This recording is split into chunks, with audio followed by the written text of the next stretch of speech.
Hey everyone, this is Pearlppd's news. Today's Friday, April 18th, 2025.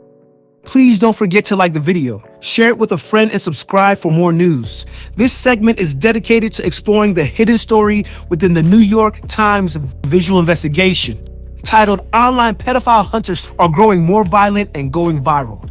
According to Aric, a video journalist with the New York Times, and Bedi, a New York Times accountability journalist, the rise of loosely moderated social media platforms of fringe vigilante movement is experiencing a dangerous evolution.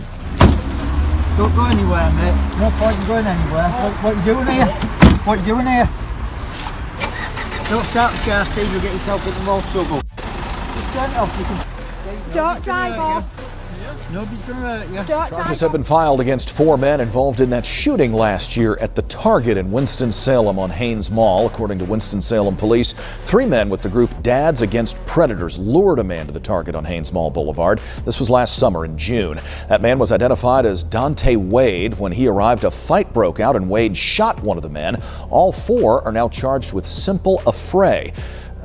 Mr. Wade also faces an additional charge of carrying a concealed handgun. The others have warrants out for their arrest. A vigilante phenomenon has been playing out on the open web for almost a decade.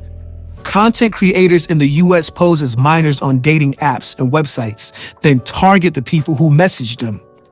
Many of these vigilantes, commonly known as pedophile hunters, were inspired by To Catch a Predator, a popular television series that ran until 2007. The Hunters have copied the show's format, exposing their targets on social media. There have been more than 170 violent vigilante attacks by pedophile hunters since 2023, according to a Times analysis of hundreds of videos and social media posts. In the most extreme cases, people have been hospitalized with serious injuries. Most of the violent activity started in the past year. There has been a notable increase in overt physical violence within these groups, said Emma Hussey, an Australian criminologist who studied U.S. pedophile hunters at Queensland University of Technology. Some hunters have hundreds of thousands of followers and claim to make a living from their videos. Websites like the crowdfunding network Locals and the live streaming site Kick have amplified the hunters' content, unlike many larger social media platforms, which have restricted it. Toller and Bedi allege clips of the videos are still available on Kick and have been shared on other platforms. Rumble, the video sharing website that also owns Locals, did not respond to requests for comment. Dads Against Predators, the most prolific group analyzed by the Times, was not violent in the majority of its videos when it started in 2020. But after it began posting on Locals 3 years later, videos showed the group routinely brutalizing its targets, attacking at least 100 people, the Times found. The group now claims to have hundreds of paying subscribers, and clips from their videos frequently go viral. In June, a video of the group attacking a man in a Walmart near Albany, New York, accumulated more than 35 million views on X. The man, like many who have been targeted, declined to pursue charges, according to a police report. Oh, hey. Girl, this is wild. Do you see it? No. I want to record this too. You're disgusting, man. You like me a little 13. Oh my God. Dads Against Predators. I only see it. I just watched it. 13 is good, but common sense tell you No. 13. People like that. Like they love I just came here to get changed. Can't gonna go down. It's a new year, Ken. Man, they got a text messages and all. They reading it like, nah, we're scared. That top predator scared. You don't want the smoke from the sheriff. Let's go. The sheriff's right there. The whole world know now. Like I said, he's been talking to 2 little boys. Yeah. Let's go. Let's walk over there and talk to them. You gonna help you? That's wild. Can't go outside like that, man. We got kids. You can't be doing that shit. You might as well go and pack your shit and move to another state. Let's say you might as well pack up and move.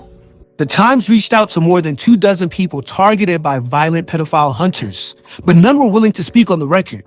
Often, the hunters post chat logs that they allege show their targets soliciting sex from people posing as minors, and in some cases, law enforcement has worked with them to arrest and prosecute their targets. Attacking someone so you can make money on social media is a crime, said District Attorney Christopher L. DeBarina Sarobe of Chester County. Life is not a comic book. People don't get to be Batman, Mr. DeBarina Sarobe said in a statement. The police officers are entrusted with investigating and enforcing the law because they have the tools to get the facts right and stand these cases up in a court of law. However, according to Toller and Bedi, the potential consequences haven't dissuaded the young people who are watching these videos. And some are starting to make their own. Court documents show Mr. Alizam first came to law enforcement's attention when he called to report on one of his targets, using the name Jujika. Mr. Alizam appeared to take the name from a Japanese comic book about revenge killings.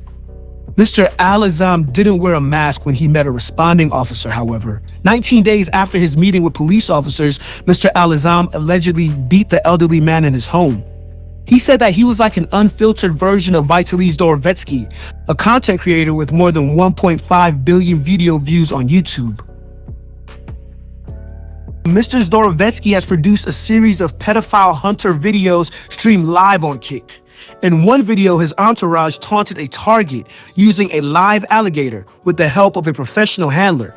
The group did not attack that particular target, but he was later arrested and charged with traveling to meet a minor. Mr. Zdorovetski has frequently brought guest stars from the world of music and podcasting to his live streams. The singer Akon performed his hit Locked Up in a stream after Mr. Zdorovetski confronted a target.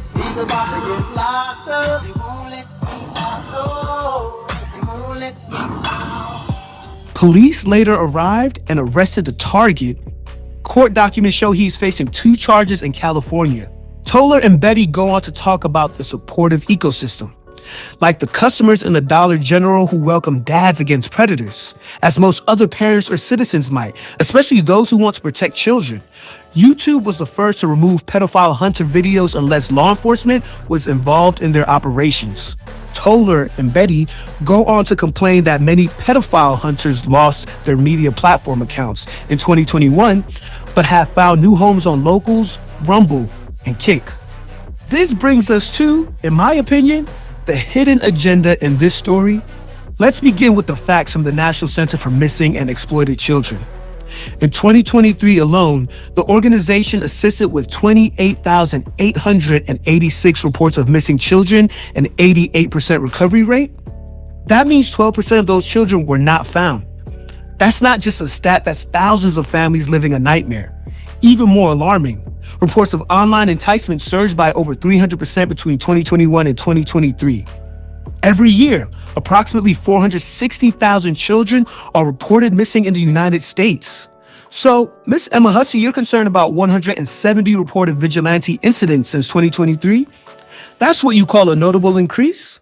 Let's call this what it is, a distraction from the real crisis. The real threat isn't the people fighting back, it's the predators slipping through the cracks.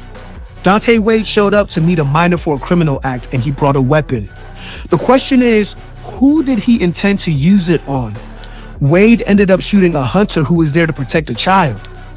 But let's be honest, was that gun for self-defense? Or was it meant to harm the child he came to exploit? Hunters are out here risking their lives to protect kids from predators like Wade. That's the real story. Not the outrage over how they're doing it, but why they're doing it. If you're not breaking the law, why are you so worried?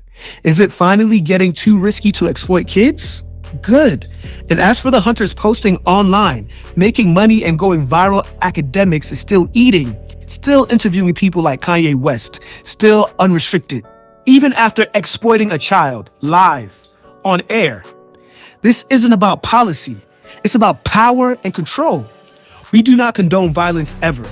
We firmly believe that the partnership between experienced hunters and law enforcement remains the most effective and lawful approach to confronting online predators. However, it's important to recognize the broader forces at play. Groups like the North American Man-Boy Love Association exist, and their financial backing allows them to push dangerous narratives into the mainstream. Predators are lurking in the shadows, watching, waiting, and plotting for the chance to exploit a child.